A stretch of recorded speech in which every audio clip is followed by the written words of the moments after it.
Kasus Mary Bell tentu menjadi sebuah sorotan publik, selalu menjadi sorotan publik, meskipun ini adalah kasus lama, tapi sangat menarik untuk dibahas. Kenapa? Karena ini merupakan sebuah fenomena aneh. Kenapa? Dimana adalah salah satu tindakan kejahatan biasanya dilakukan oleh laki-laki, ya, para psikopat tuh biasanya dilakukan oleh laki-laki, tapi kasus Mary Bell ini dimana pelakunya adalah perempuan, dan ini terjadi sepanjang era tahun 60-an sih. Sebenarnya kasus ini sudah sangat lama sekali, tapi memang sangat asik untuk dibahas karena memang kasus ini menceritakan tentang perjalanan panjang dari seorang psikopat yang telah mendarah-darah di Amerika. Seperti apa kisahnya? Ini dia ceritanya. Kasus Mary Bell selalu menggemparkan negara. Di tahun 1968, Martin Ball yang berusia 4 tahun dihabisi dan dikubur di makam orang miskin, dan ibunya masih menaruh bunga di sana. 3 bulan kemudian, Brian Hall yang berusia 3 tahun ditemukan habis di daerah semak belukar, tersembunyi di balik rumput. Ternyata pelakunya adalah seorang gadis berumur 11 tahun, yaitu adalah Mary Bell. Terlepas apakah pola asuh mempengaruhi tindakan atau enggaknya, masyarakat terus berusaha untuk menyesuaikan usianya dengan kejahatannya. Sebenarnya Mary ini adalah seorang anak dari ibu bernama Betty. Pernah mengatakan kalau di kehidupan keluarga mereka sering terjadi pertengkaran dan tekanan antara dirinya dengan suaminya telah mempengaruhi perilaku Mary. Pasti ada sesuatu yang membuatnya melakukan hal-hal itu, kata Betty selaku ibunya. Meskipun ia mengakui bahwa putrinya nggak bersalah, pernyataan Mary yang mengerikan. Tenangkan pikiran kecil saya, beritahu hakim dan juri yang berlutut ketika disidang. Ini ucapnya dia ketika dia disidang atas perbuatannya. Dia menunjukkan kalau dia memang nggak merasa bersalah dan memahami perbuatannya itu merupakan perbuatan jahat. Setelah menjalani 12 tahun dalam kurungan tahanan, Mary dibebaskan dengan identitas baru. Namun pada tahun 1998, jurnalis bernama Gita Sereni kembali menarik perhatian publik dengan sebuah buku yang membawa Mary kembali menjadi pusat perhatian. Hal ini menciptakan suatu perdebatan yang luar biasa di kalangan masyarakat yang kurang pemaaf, tidak terganggu oleh berlalunya waktu hukum atau melindungi anonimitasnya. Putri remaja Mary yang telah menyadari masa lalu ibunya terlempar ke dalam kacauan itu ketika wartawan menceritakan tentang ibunya, terpaksa melarikan diri dan mengubah nama mereka yang menghadapi pengawasan yang ketat. Meskipun mata biru khas Mary ataupun juga wajah yang sudah identik dengan Mary tetap nggak bisa terlupakan bagi mereka yang tahu cerita tentang kebiadaban ibunya itu.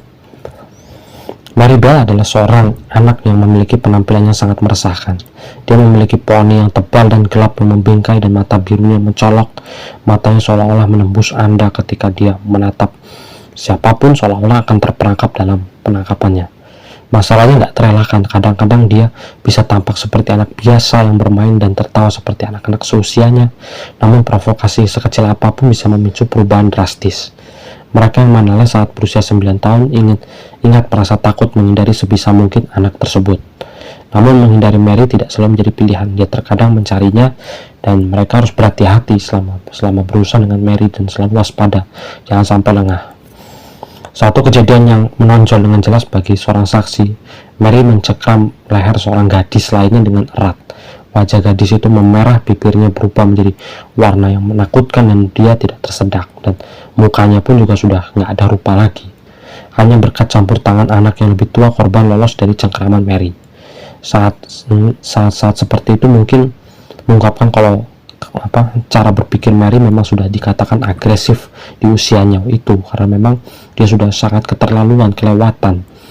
Bayangkan anak kecil sudah bisa bersikap seperti itu, apa sudah termasuk sangat meresahkan atau tidak? Jadi bertindak yang di luar suatu perbuatan yang seharusnya dilakukan oleh orang dewasa, ternyata perbuatan tersebut dilakukan oleh anak kecil. Dan ini anak kecil lagi, itu perempuan lagi, ya jelas ini menimbulkan suatu permasalahan di masyarakat, ya.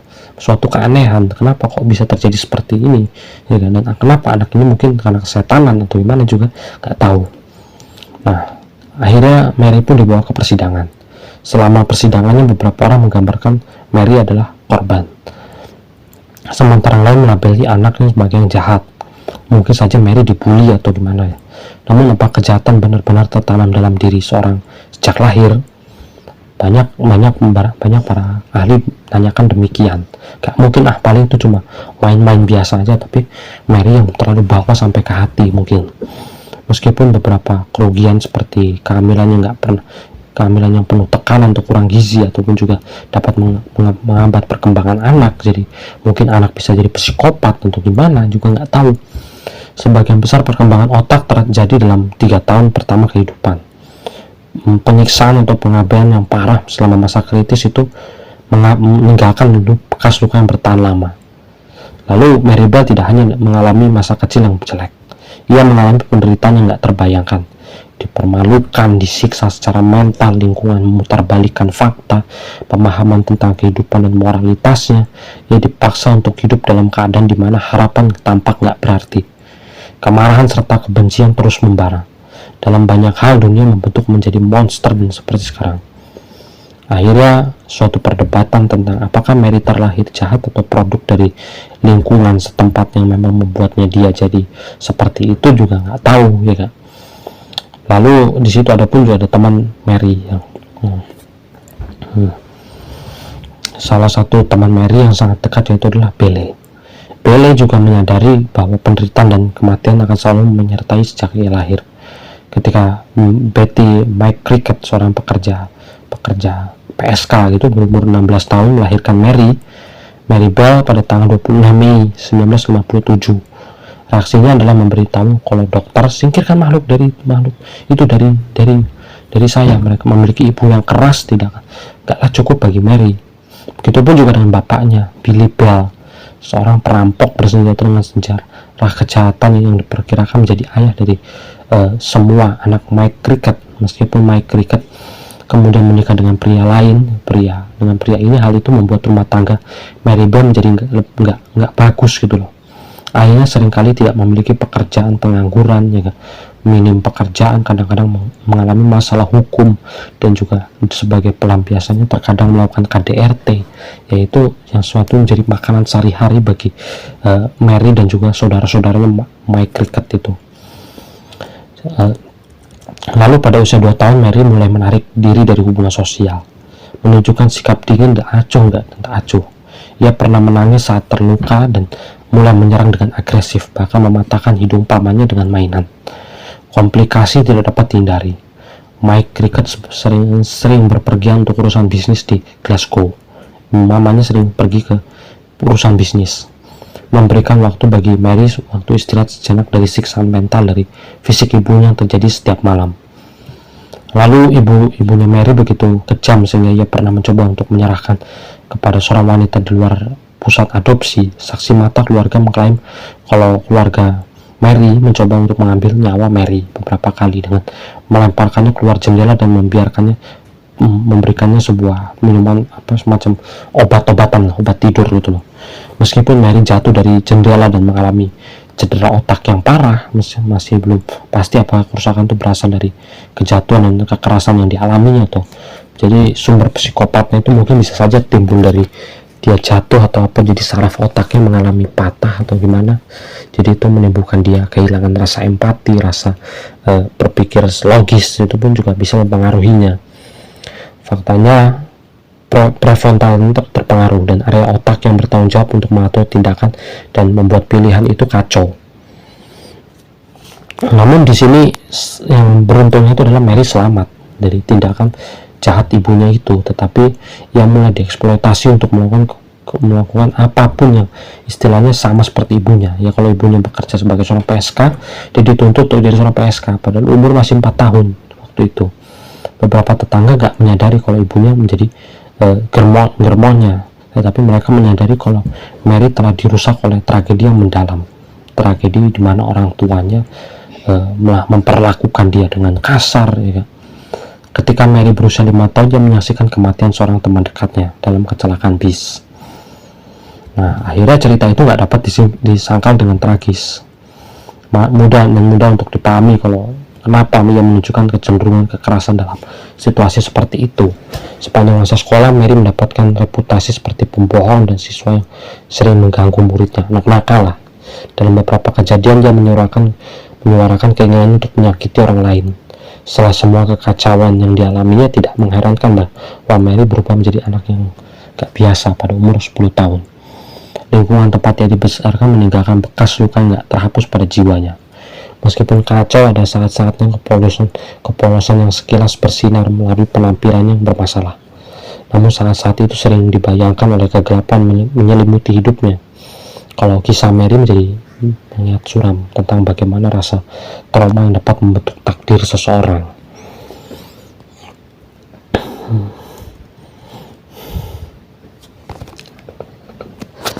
Ia mengakui kalau teman laki-lakinya yang lebih tua bernama Brian telah menyerangi dia tanpa alasan yang jelas, dan bahwa anak laki-laki yang sama itu juga sedang bermain gunting patah pada saat itu. Namun ketika polisi menyelidiki, mereka menemukan kalau anak laki-laki itu berada di bandara ketika Brian meninggal sore itu. Lalu pada 7 Agustus Brian Howe dimakamkan, tetapi pihak kepolisian melihat sesuatu yang aneh setelah proses pemakaman. Ketika peti jenazah dibawa keluar, mereka melihat Mary berdiri di depan rumah, tertawa dan menggosok-gosok kedua tangannya dengan sikap yang tampak riang. Fakta bahwa seorang gadis berusia 11 tahun dapat terlibat dalam penghabisan 2 anak laki-laki muda mengirimkan gelombang kecut ke seluruh negeri. Cara Mary mencekik kedua anak laki-laki itu dengan lembut, seolah-olah ia sedang memijat leher mereka, membuat masyarakat jadi takut gitu. Setelah itu Mary menunjukkan ketertarikan yang aneh untuk menghadiri pemakaman Martin, teman laki-lakinya juga. Mendesak para ibu yang berduka agar diberi kesempatan untuk melihat peti jenazahnya. Sementara itu rekan terdakwa Norman Bell segera diwawancara oleh pihak kepolisian. Meskipun Norman 2 tahun lebih tua dari Mary, ia dianggap sebagai peserta yang pasif, seorang gadis yang lamban disesatkan oleh rekan yang licik. Reaksinya terhadap trauma itu tampak nggak biasa. Ia menangis tersendat-sendat dalam berbicara dan tampak bingung. Para detektif menghiburnya memperlakukan seperti anak yang rentan. Saat penyelidikan semakin mendalam, para detektif mendesak Norman untuk memberikan keterangan lebih lanjut sebelum pemakaman Brian. Ia mengungkapkan kalau Mary telah menceritakan kepadanya tentang penghabisan Brian, bahwa telah membawanya ke blok-blok tempat yang jenazah disembunyikan. Mary bilang, "Saya menjepit leher dan mendorong paru-parunya ke atas. Begitu cara Anda menghabisi orang, tutup mulut dan jangan beritahu siapapun." Ketika itu Norman melihat Brian, dan dia menyadari kalau Brian sudah nggak bernapas lagi. Mary dengan ekspresi dingin mengusap-usap bibir ungu Brian dan mulai tertawa. Malam itu Norman dibawa ke kantor polisi untuk memberikan pernyataan yang pasti. Para petugas terkejut dengan ceritanya, sehingga mereka menangkap Mary Bell pada pukul 12.15 dini hari. Mata yang biru, tua, tampak lelah, tetapi dia tetap bersikap tenang. Tampaknya nggak terpengaruh oleh beratnya situasi. Gadis itu tampaknya menganggap dirinya sebagai bagian dari pilot film Clash, di mana dia nggak tersentuh dan tidak dicurigai.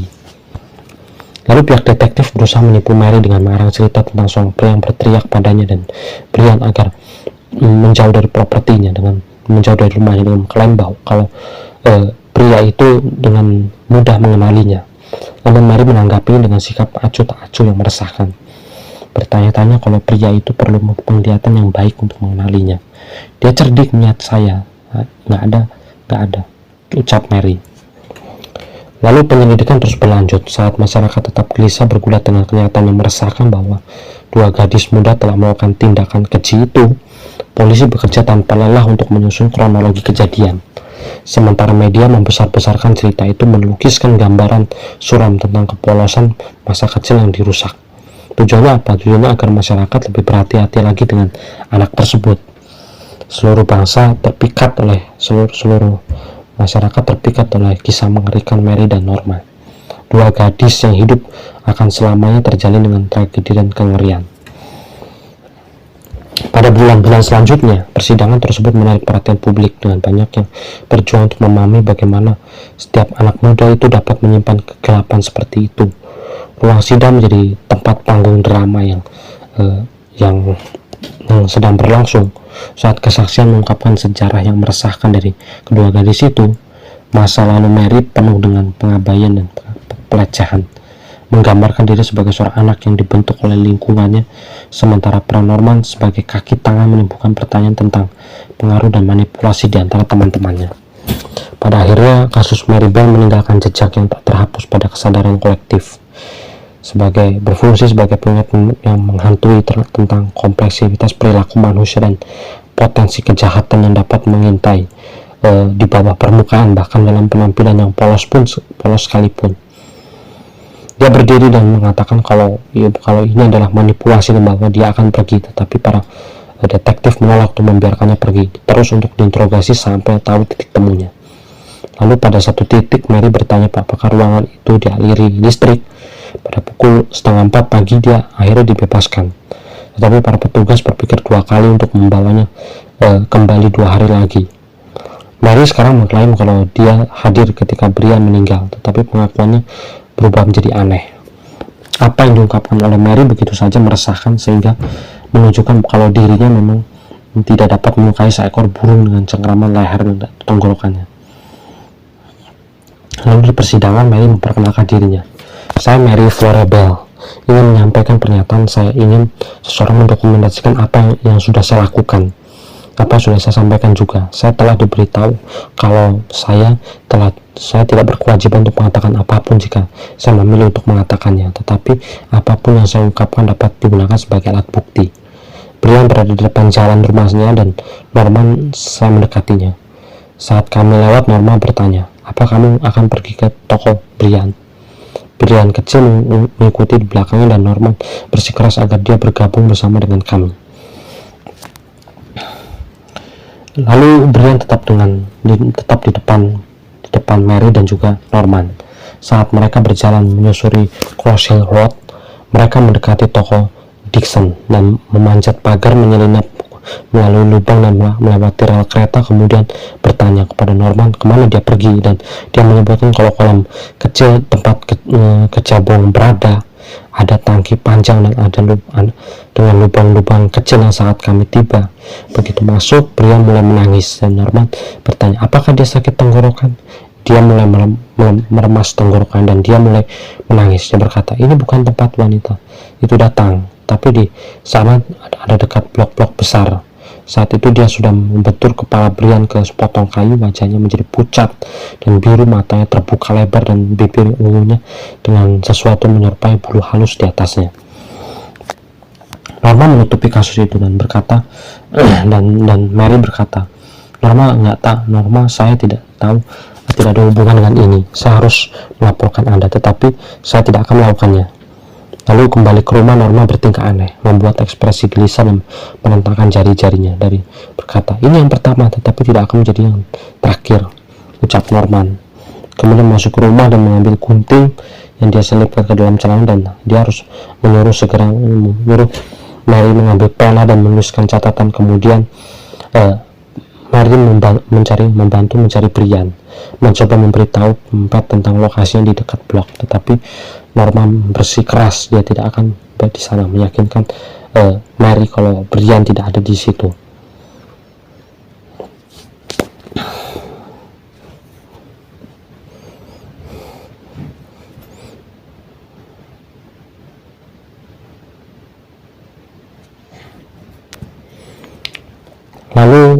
Lalu dua gadis itu dikurung oleh pihak kepolisian di kantor polisi Newcastle Westernford, dan persidangan mereka akan disaksikan oleh beberapa masyarakat yang terpesona atas kengeriannya itu. Para penyidik kini menduga kalau kematian misterius mencolok sehingga mengejutkan bahwa dia tidak ditangkap lebih awal. Mungkin nyawa Brian bisa diselamatkan kalau jika tanda-tandanya dikenali lebih cepat. Semua orang tahu kalau Mary suka pamer, teriak cukup keras untuk didengar semua orang sambil berkata, saya penghabis. Nggak ada yang percayanya, bahkan sekalipun itu membuat orang nggak nggak akan percaya. Bahkan sebelum kematian Martin, Mary telah menyakiti anak-anak lainnya, kemudian mengaku telah mendorong sepupunya hingga nggak bisa apa-apa, tak berdaya istilahnya. Mary membawa Norma untuk menunjukkan kepadanya kalau ia telah menghabisi Martin, tetapi mereka disuruh pergi. Gadis-gadis itu kemudian mencari bibi Martin untuk memberitahu kalau dia tentang kecelakaan yang mereka yakini melibatkan Martin dan penyebabnya nggak diketahui pasti. Namun penduduk Scottswood, tempat Mary tinggal, tidak bisa begitu saja melupakan kematian yang tragis itu. Mereka terus mengkonsolidasikan, melakukan manage power dan protes terhadap kondisi berbahaya dan bangunan bobrok di daerah itu, agar Mary tidak berkeliaran di situ.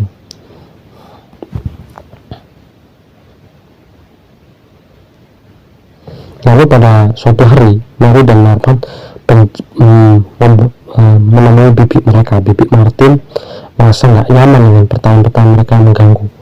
Mereka berulang kali bertanya apakah dia merindukan Martin, selalu dengan serangkaian meresahkan, itu selalu nyindir. Perilaku berbahaya Mary tidak terbatas pada keluarga Martin. Dia mencoba mencekik adik perempuannya Norma Bell pada ulang tahun yang ke-11 sehari setelah Martin meninggal. Untung ayah Norma menyaksikan kejadian itu yang mengusir Mary dari rumah mereka.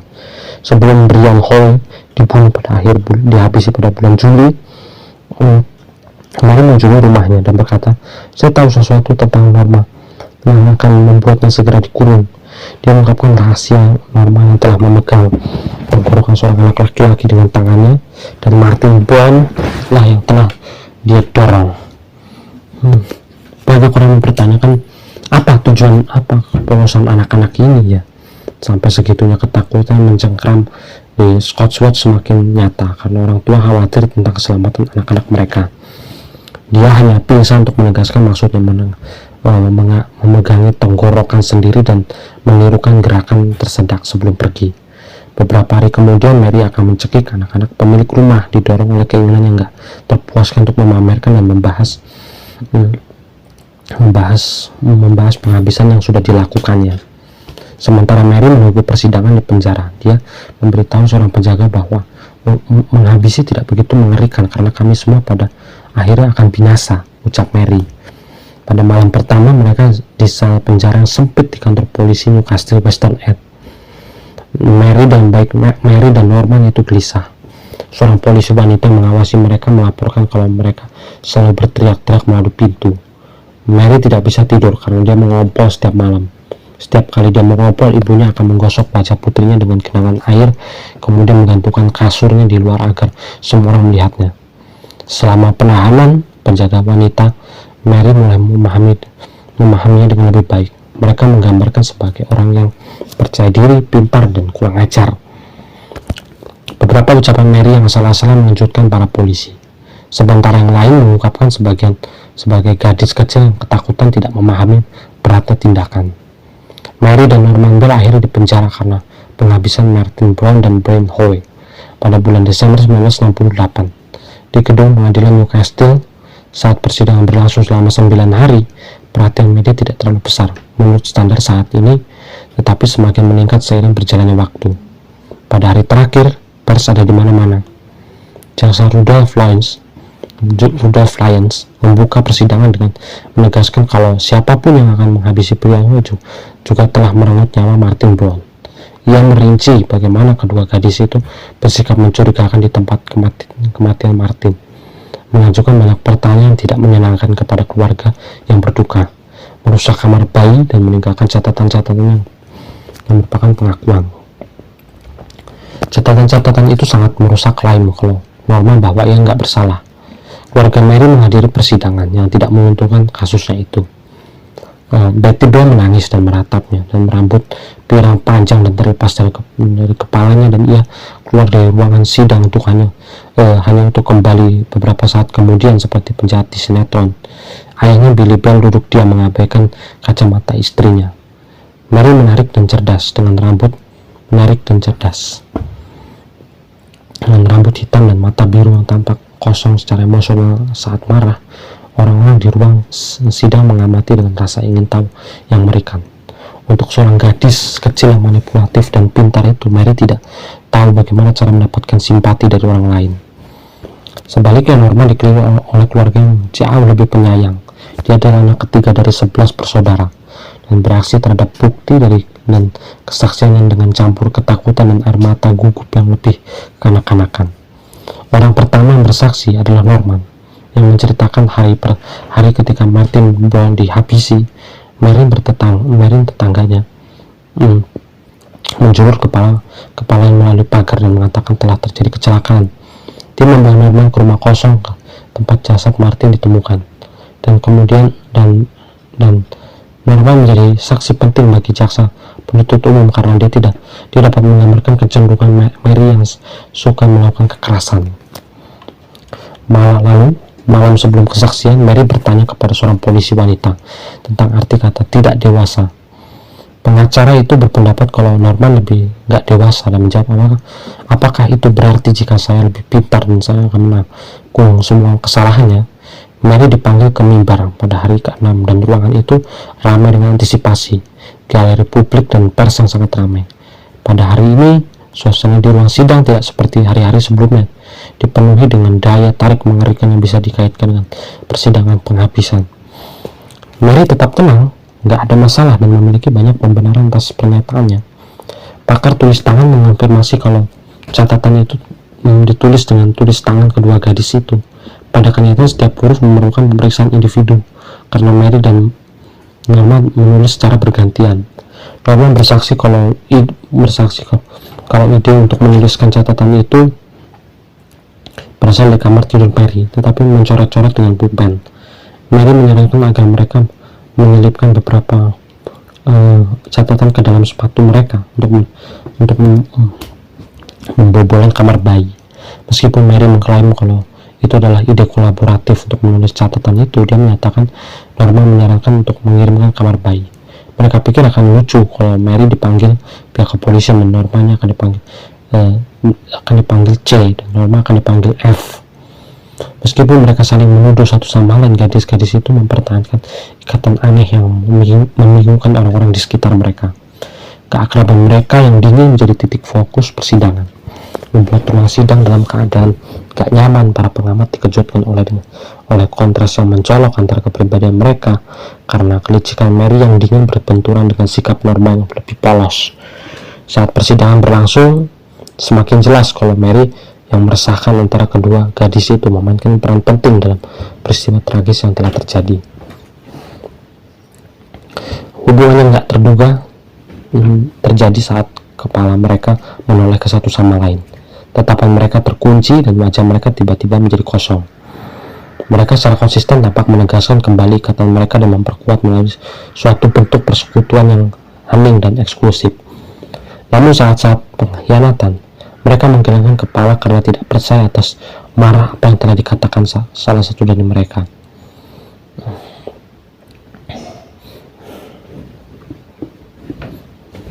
Disitulah letak ironinya. Maribel ditahan atas keinginan yang mulia dengan hukumannya yang tidak terbatas dan tidak ada masa hukum minimum yang ditetapkan, meskipun dia di bawah umur.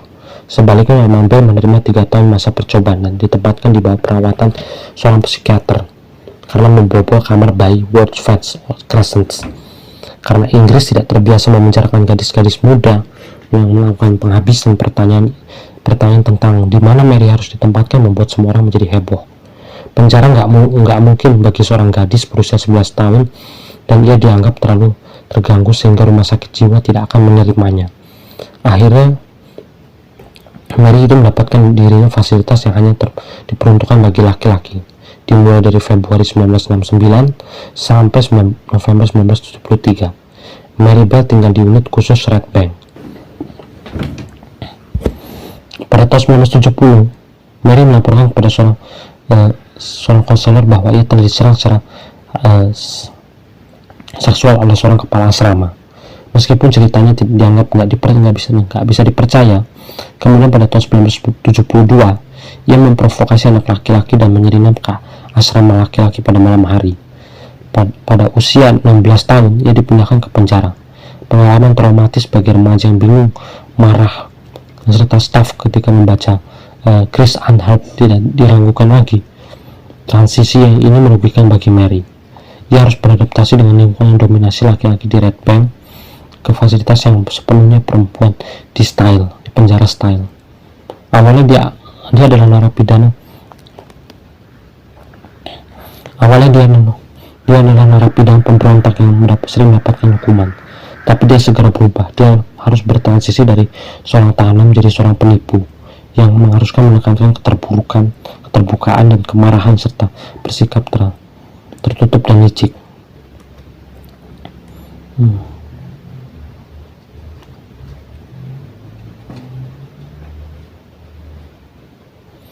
Hampir 9 tahun setelah penahanan, dia berhasil melarikan diri dari penjara terbuka Moorcourt pada bulan September 1977. Begitu dia mencapai dewasa, dia dipindahkan dari lembaga pemasyarakatan anak-anak ke penjara orang dewasa.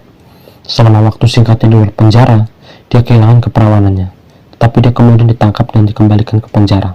Meskipun dia memiliki riwayat melarikan diri dan menjadi pembunuh berantai, dia dibebaskan secara resmi.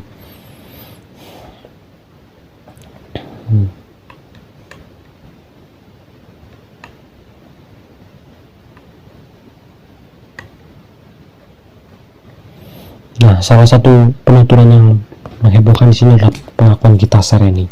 Gita Sereny adalah salah satu orang yang kerap kali berurusan dengan Mary Bell, menceritakan kalau adik perempuannya berada di tengah-tengah itu berhasil bertahan.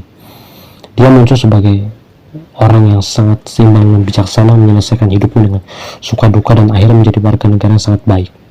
Ini menunjukkan bahwa perubahan mungkin terjadi waktu diinvestasikan dan keterampilan tepat diterapkan. Bersama dengan pertukaran kasih sayang dan minat yang tulus pada setiap orang, bukan hanya memperlakukan mereka sebagai kasus bahkan hingga hari ini, namun tetap tak terlupakan, tidak dapat dihapus dari ingatan. Kami tahu persis tidak akan pernah melupakan karena meninggalkan kesan abadi selama masa yang mudah terpengaruh. Segalanya berubah secara drastis. Pintu-pintu ditutup, anak-anak lebih jarang bermain di luar, dan orang tua mulai mengantarkan anak mereka ke sekolah dan menjemput mereka setelahnya, sebelum mereka menyebut diri mereka sebagai komunitas. Tetapi itu berubah. Maksudnya adalah kasus-kasus lain telah muncul sejak saat itu dan akan selalu diingat, tetapi untuk beberapa alasan.